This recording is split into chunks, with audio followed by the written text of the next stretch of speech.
주의 성령이 내게 임하셨으니. 하나님의 말씀은 로마서 14장 17절입니다. 다 같이 봉독하겠습니다.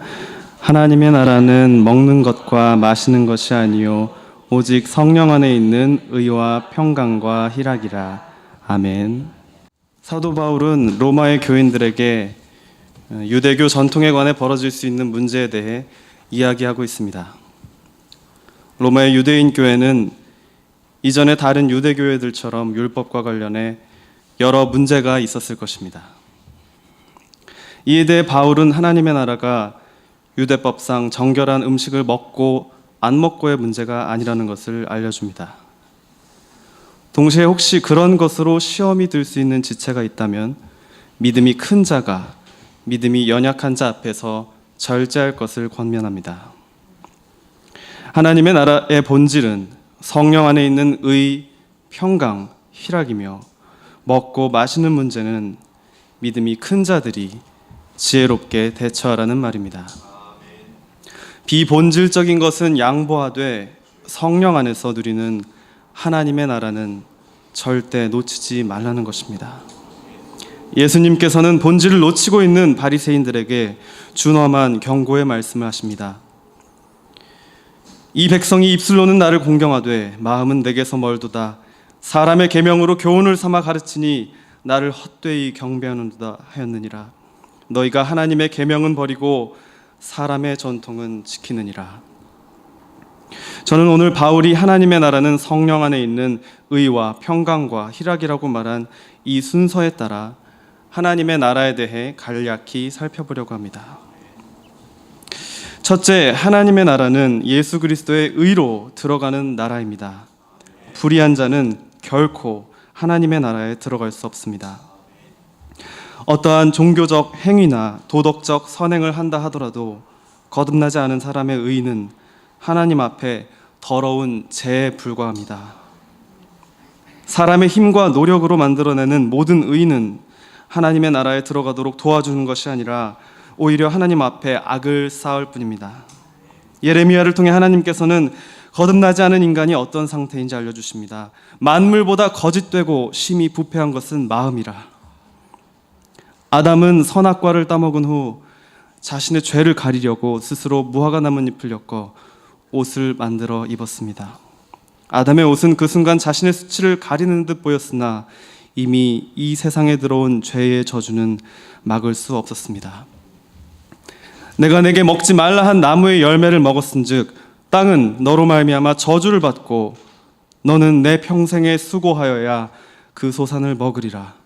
땅이 내게 가시덤불과 엉겅퀴를 낼 것이라. 하나님의 나라에 들어가려면 그에 합당한 의로운 옷을 입어야 합니다. 아담이 만들어 입은 무화과 나뭇잎 옷으로는 결코 천국에 들어갈 수 없습니다. 예수님이 비유를 통해 천국에 합당한 자는 어떤 옷을 입어야 하는지 말씀하십니다. 임금이 손님들을 보러 들어올새 거기서 예복을 입지 않은 한 사람을 보고 이르되 친구여 어찌하여 예복을 입지 않고 여기 들어왔느냐 하니 그가 아무 말도 못하거늘 임금이 사환들에게 말하되 그 손발을 묶어 바깥 어두운 데에 내던지라. 거기서 슬피 울며 이를 갈게 되리라 하니라. 그러나 우리 하나님께서는 너무나도 자비하시고 사랑이 많으셔서 이미 창세전부터 범죄한 인간에 대한 구원 계획을 세워놓으셨습니다. 아담은 비록 범죄했지만 하나님께서는 친히 옷을 준비해 입히셨습니다. 여호와 하나님이 아담과 그의 아내를 위해 가죽옷을 지어 입히시니라. 그리고 이는 오늘을 사는 우리들에게도 동일한 은혜입니다. 모든 사람이 죄를 범하였음에 하나님의 영광에 이르지 못하더니 그리스도 예수 안에 있는 속량으로 말미암아 하나님의 은혜로 값없이 의롭다 하심을 얻은 자 되었느니라. 이스라엘의 역사는 제사의 역사입니다. 하나님께서는 자신이 택한 백성들과 교제하시기 위해 제사 제도를 마련해 주셨습니다.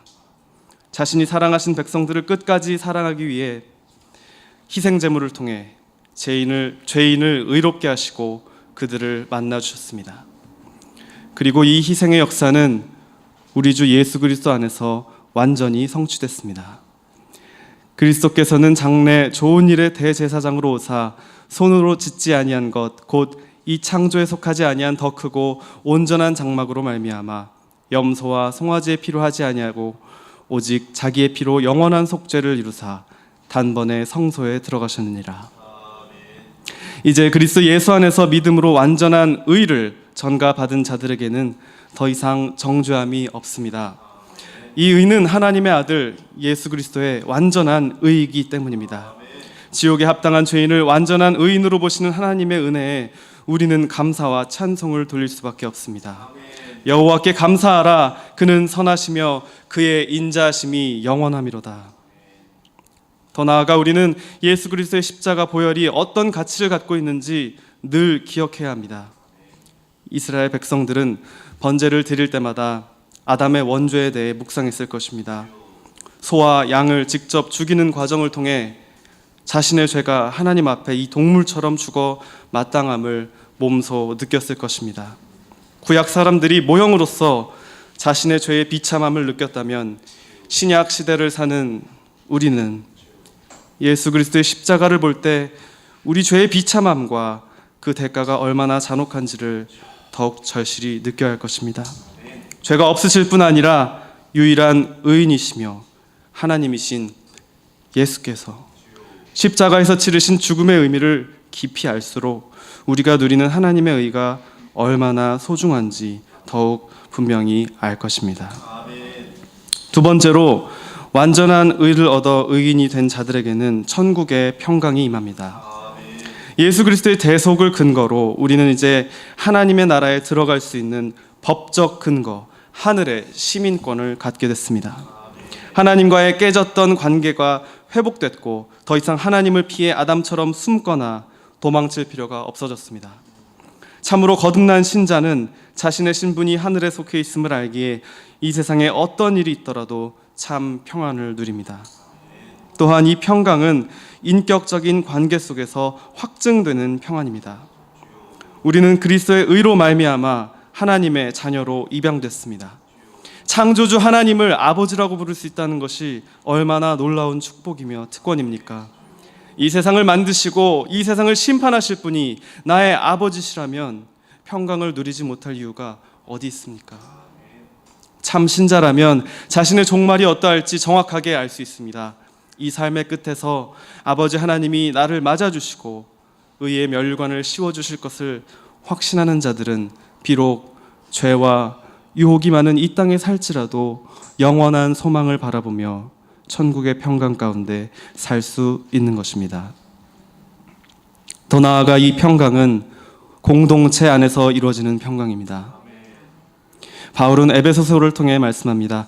그는 우리의 화평이신지라 둘로 하나를 만드사 원수된 것 곧 중간에 막힌 담을 자기 육체로 허시고 법조문으로 된 계명의 율법을 폐하셨으니 이는 이 둘로 자기 안에서 한 새 사람을 지어 화평하게 하시고 또 십자가로 이 둘을 한 몸으로 하나님과 화목하게 하려 하심이라. 원수된 것을 십자가로 소멸하시고. 성령님은 하나님과 신자들 사이에서뿐 아니라 신자와 신자들 간의 관계에서도 하늘의 평강을 가져다 주십니다. 성령께서는 십자가의 보혈을 근거로 하여 유대교 기독교인들과 이방인 기독교인을 하나로 화목하게 하셨습니다.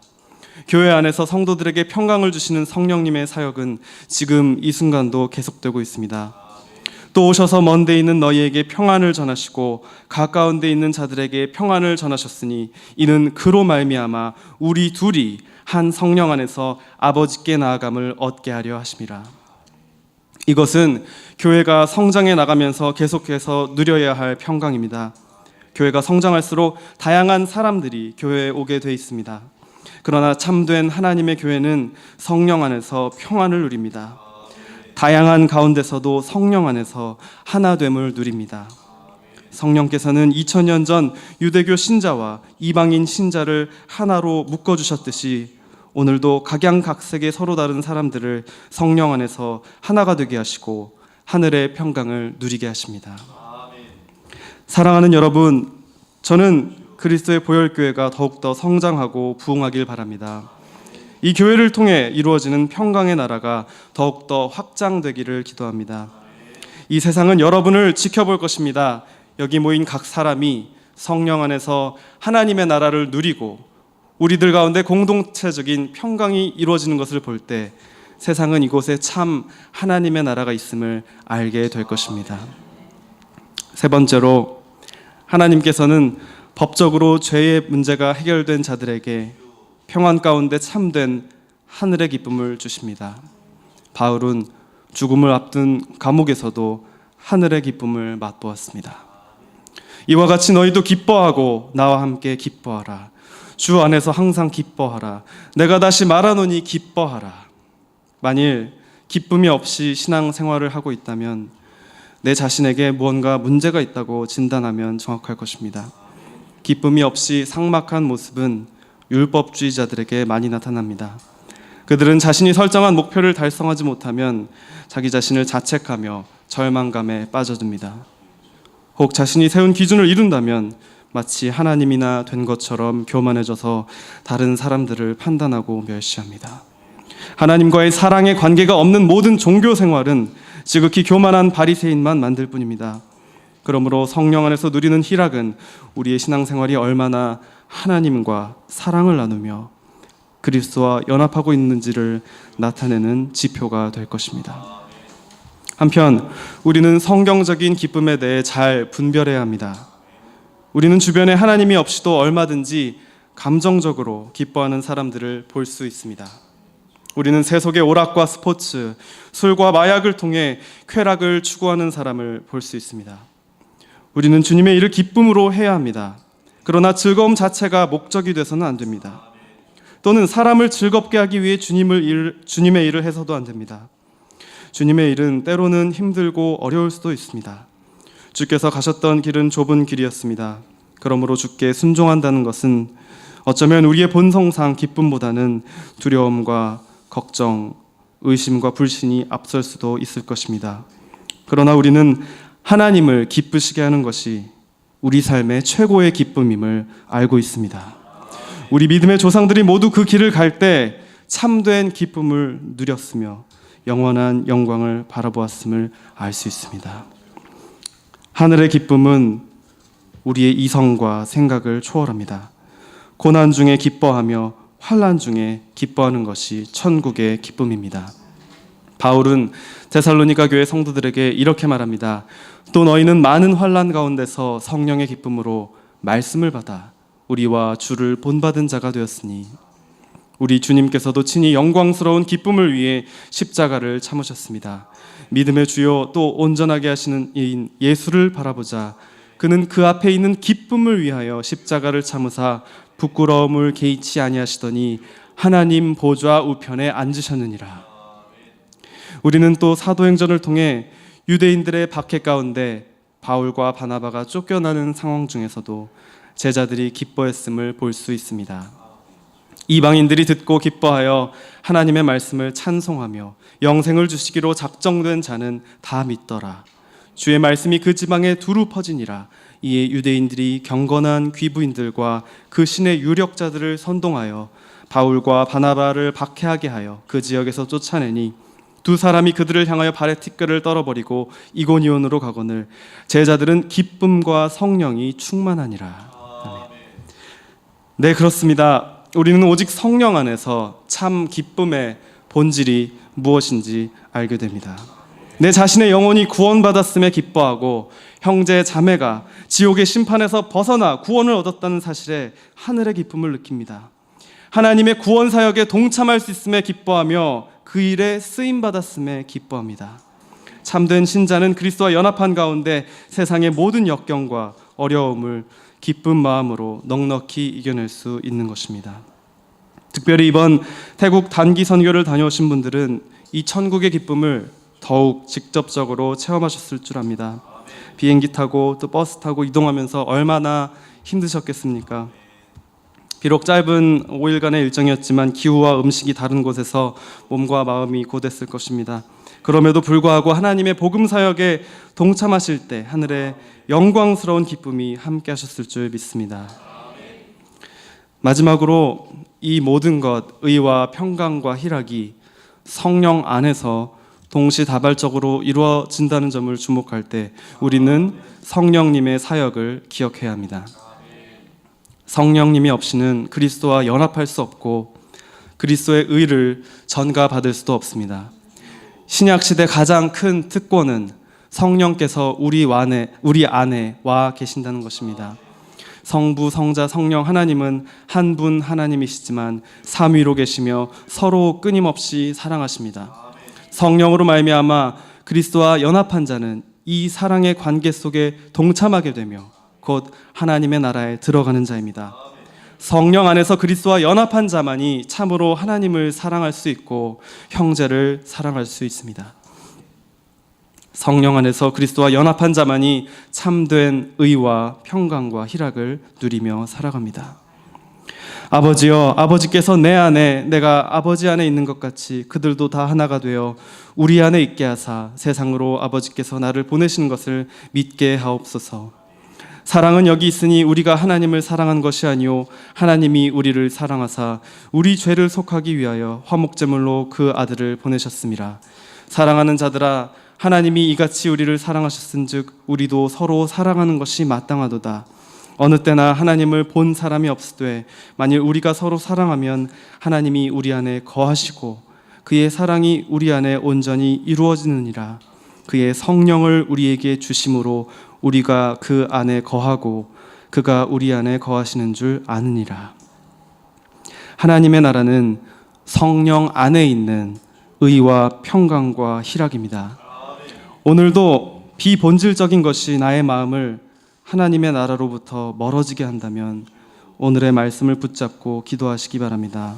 내가 얻은 의가 어떤 희생을 치르고 받은 의인지, 내 자신과 공동체가 과연 하늘의 평강을 누리고 있는지, 나는 진정 그리스도와 연합한 가운데 성령 안에서 참된 기쁨을 누리고 있는지 돌아보기를 바랍니다. 오직 예수 그리스도의 의로 말미암아 하나님 앞에 의인된 사실에 감사하고 하나님 아버지의 자녀로서 평강을 누리며 성령 안에서 천국의 기쁨을 누리는 저와 그리스도의 보혈교회 모든 교우들이 되시길 주님의 이름으로 축복합니다. 기도하시겠습니다. 하나님 아버지 감사합니다. 저희들을 예수 그리스도의 보혈로 말미암아 의롭다 하시고 하나님을 아버지라고 부르게 하시고 어떠한 상황 가운데서도 성령 안에서 천국의 기쁨을 누리게 하시니 감사합니다. 주님, 혹시 비본질적인 것으로 형제를 아프게 하거나 남을 판단한 것이 있다면 이 시간 회개하여 돌이키게 하옵소서. 오직 하나님의 나라는 먹는 것과 마시는 것이 아니라 성령 안에 있는 의와 평강과 희락임을 기억하게 하옵소서. 그리스도의 보혈교회 모든 교우님들이 하나님의 나라를 충만히 누리고 선포하며 전파하는 이 시대에 참된 하나님의 사람들이 다 되게 하여 주옵소서. 그래서 주님과의 사랑과 성도들 간의 사랑이 이 시대에 빛을 발하게 하시고 많은 주의 잃은 양들이 이 교회를 통해 주님의 복음을 듣고 돌아오게 하옵소서. 감사드리며 예수 그리스도의 이름으로 기도합니다. 아멘.